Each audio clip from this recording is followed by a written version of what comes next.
Good afternoon. I'm 14 First Alert meteorologist Arden Gregory. This is a live look at the Owensboro riverfront. You can tell from the flags there is a bit of a breeze still out there today, but it's not as windy as it was yesterday, so we're trending in the right direction. As for the skies, clear blue, not a cloud in sight, but this will be the last day we can say that, as changes are on the way. Today is cool and sunny. Tonight, though, I think we'll see our lowest temperatures so far this fall season, and with that, we do have the possibility of frost across the entire tri-state late tonight into early Friday morning. Then looking ahead to next week, there is a chance of rain, mainly Sunday through Wednesday. So scattered rain through the whole first half of next week, starting over the weekend. Satellite and radar both clear this afternoon. Again, not a cloud in sight, so obviously no rain to worry about either. Our skies will stay clear through the rest of this afternoon and evening and through the overnight hours as well. Tomorrow will start out mostly sunny through the whole first half of the day. I think we'll have plenty of sunshine, but then right around lunchtime, these clouds start to build in, and it will eventually become partly to even mostly cloudy as we go through Friday afternoon and evening. I can't totally rule out the possibility of a stray shower popping up somewhere in the tri-state under these mostly cloudy skies Friday night, but most of us will stay dry. I'm not concerned about rain impacting Friday night football. And this kind of trend is what we'll then stick with through the entire day on Saturday. All day Saturday, it's going to be mostly cloudy, but also mainly dry. If we see any rain at all Saturday, it would be just a very isolated chance of a stray shower popping up somewhere. Now, late Saturday night into Sunday morning, that's when the rain really starts to move in, and by Sunday morning, scattered showers will have spread across the tri-state. I can't totally rule out a few rumbles of thunder or a pocket of heavy rain, but in general, it looks like this will mainly just be showers. I don't see a major thunderstorm threat, and we're not expecting severe weather of any kind, and that goes for the rain that we see on through the first half of the work week as well. As for our temperatures, it is cool out there today. We're sitting in the low to mid 60s right now. It's 61 in Mount Carmel, Oakland City, Evansville, 62 in Henderson and Owensboro. A little farther south, Madisonville at 64, Greenville at 65. We're pretty close to our high temperature for the day. We'll probably just tack on another degree or two this afternoon. As for the winds, it is still a little bit on the breezy side, but it is calmer compared to yesterday. We have winds coming from the northwest around 10 to 15 miles an hour in most locations. We have had some gusts up closer to 20 miles an hour today, but yesterday the gusts were up close to 30. So again, still a little breezy, but improving. And as we go through the rest of this evening, the winds will continue to die down. And notice by the end of the night tonight, those temperatures drop out of the 60s through the 50s and the 40s. By first thing Friday morning, it's going to be clear, calm, and cold, with temperatures dipping into the mid to upper 30s. And that clear, calm, cold combination, that's a recipe for frost, not just for us, but for many of the surrounding areas as well. Anywhere you see that darker blue, that is a freeze warning. The lighter blue is a frost advisory. That's what most of us are under. There is a frost advisory in effect for essentially the entire tri-state from 1 a.m. until 8 a.m., so late tonight into early Friday morning. That's where we think the temperatures could get low enough that some frost could develop. But for some of you like Du Bois and Perry counties and areas to the east there is that freeze warning, as there's the possibility that in a handful of locations, temperatures could maybe even dip into the lower 30s, but I think that's a bit of a stretch. Most of us will probably bottom out in those mid to upper 30s tonight, which will make it the coldest night so far this season. We've had some days where we've been in the upper 30s, right around 40. That's what happened today. I think we got down to 39 or 40 in Evansville, but tonight I think we'll see widespread 30s across the board in those mid to upper 30s. For a little reference, this is just about a week later than normal for our first frost.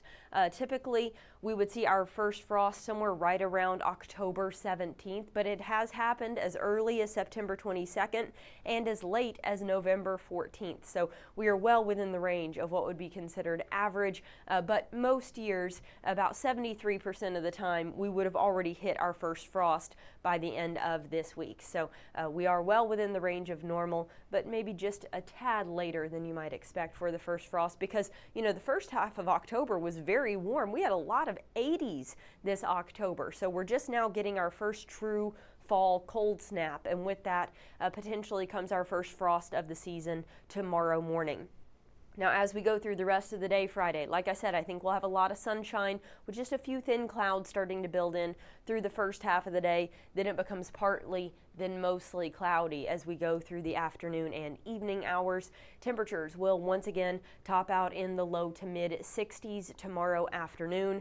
Saturday, mostly cloudy but mostly dry with highs in the mid 60s again. Then that rain moves in Sunday morning, and we've got two systems moving through kind of back to back. So that'll bring us some rain chances Sunday, Monday, and then again Tuesday, and then maybe even a shower wrapping around on the backside of that system into Wednesday morning. And then we kind of start to clear things out as we go through Wednesday and Thursday. Temperatures will remain on the cool side under those mostly cloudy and at times rainy skies. Temperatures will be in the lower 60s Sunday, Monday, Tuesday, with lows in the upper 40s to low 50s. Clouds are interesting because during the day they keep you cooler, but at night they actually keep you warmer. So these mostly cloudy skies means our days will still be cool, but our nights won't be quite so chilly. That's why I mentioned for tonight, with that frost potential, clear, cold, and calm is what you really ideally need for frost, and that's what we'll have tonight. Looking toward the middle of next week, though, notice as all this rain kind of starts to move out, cooler air wraps around behind it, and we see another little dip in our temperatures. By middle of next week, Wednesday, Thursday, while we will have clearing skies, I think our highs might only get into the upper 50s.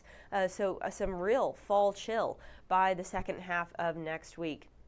And for a little perspective, our average highs this time of year are in the mid to upper 60s. We haven't seen very much average so far this fall. The first half of October was very, very warm. This past weekend, we had that strong cold front move through, brought us thunderstorms Saturday night into Sunday morning, and this huge drop in our temperatures. And now we're actually trending slightly below average now through the next 7 days. So we went from warmer than normal to cooler than normal, and we never really had very many days that were just kind of a traditional cool fall day.